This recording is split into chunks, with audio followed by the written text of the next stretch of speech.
Hello children, I am Prasanna. In this video I am going to explain what is an angle and the parts of an angle.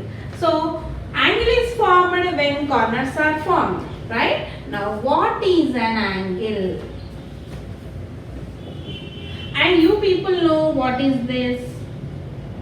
See, one end point and one extending point, it is called as ray, right? So in geometry, an angle can be defined as a figure formed by two rays.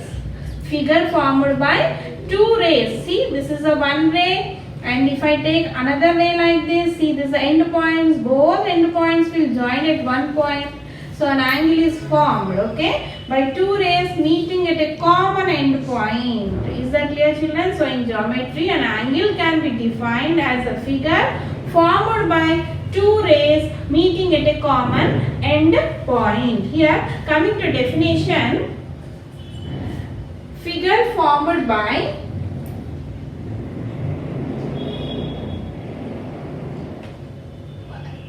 two rays meeting at a common end point. Right? Here in the figure, if you see, this is the common end point. An angle is represented by the symbol. This is a symbol for an angle, children.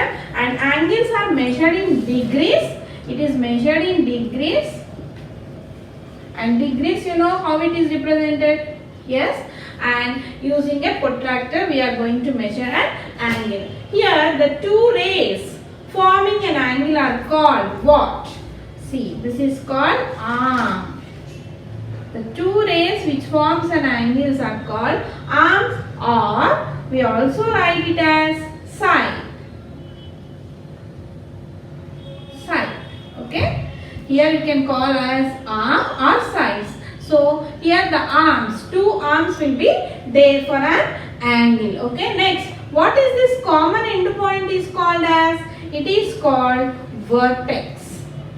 So where the point where the two rays, two end points will meet is called what? Vertex. So total, how many parts for angle? You have two parts, children. One part is arms and other part is called vertex. Okay, arms, or we can also call it as sides. So two parts of an angle are arms or sides, and next one is vertex. Here, if I name an angle with that, suppose this is an angle, children. So how to name an angle? See, this is A, this is O, and this is B. Here, if you see OA and OB are what here?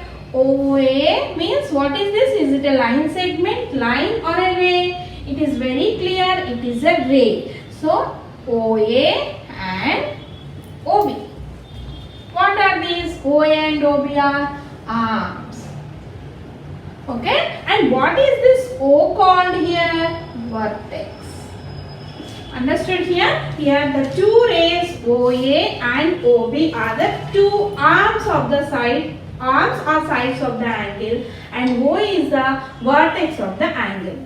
As the angle is formed at O, we read it as angle OAOB. How do you read it? Angle AOB or angle BOA. We can write AOB or BOA.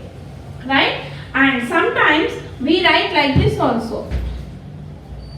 Like this. Angle AOB or angle BOA, or simply we can write with single letter angle O, where an angle is formed at the vertex. So always the vertex, when you are representing angle with the three letters, always the vertex where an angle is formed should be in the middle. If you see AOB, where is an O? In the middle. BOA, where is an O? In the middle. So angle is formed at the vertex, and the vertex should be always in the middle when you represent an angle with the three letters, or simply we can write with the single letter. Is that clear, children? And what is the unit of measurement of an angle? It is degree. And how you measure an angle with what instrument? We are going to measure an angle with the protractor, right? Example, if I take an angle XYZ, X, Y, Z, and here an angle is formed at the vertex. What are the parts here? What are the parts? Means what is the vertex in this angle? Vertex is nothing but Y. And what are the arms, children? Arms are nothing but YX and YZ. So these are the two sides. Sides are nothing but arms. So parts are nothing but vertex and arms. Vertex is Y where an angle is formed, and the two arms are YX and YZ. And coming to this, how to name of an angle. We can name this angle as angle XYZ or ZYX. XYZ. Here I am taking the three letters. So the vertex should be in the middle, children. So angle is formed at the Y. So we represent this as XYZ or ZYX. If you observe, Y is in the middle, or when you are representing angle with a single letter, we can just write angle Y. Where an angle is formed, Y. So we can represent just with single letter angle Y. Like some other figures, angle also divides the plane into three parts. Okay, angle divides the plane into three parts. What are the three parts? Interior, exterior, and boundary. Interior of an angle, exterior of an angle, boundary of an angle. Okay. For example, I will take one angle. Okay.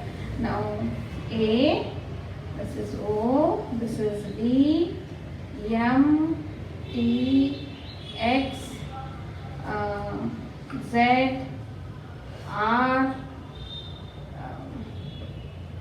U. Okay. Suppose here if you observe, some points are interior and some points are exterior and some points are on the boundary. And from the figure, can you say what are the interior points here? If you see inside of an angle, what are the interior points? M and T.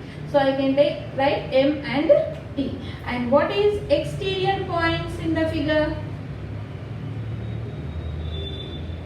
See exterior points outside, U and R. Okay, U and R.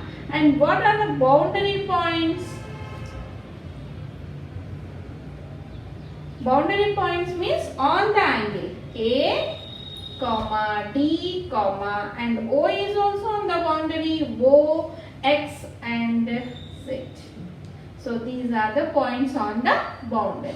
Is that clear, children? So every figure divides the plane into three parts, that is interior of the figure, exterior of the figure and boundary of the figure.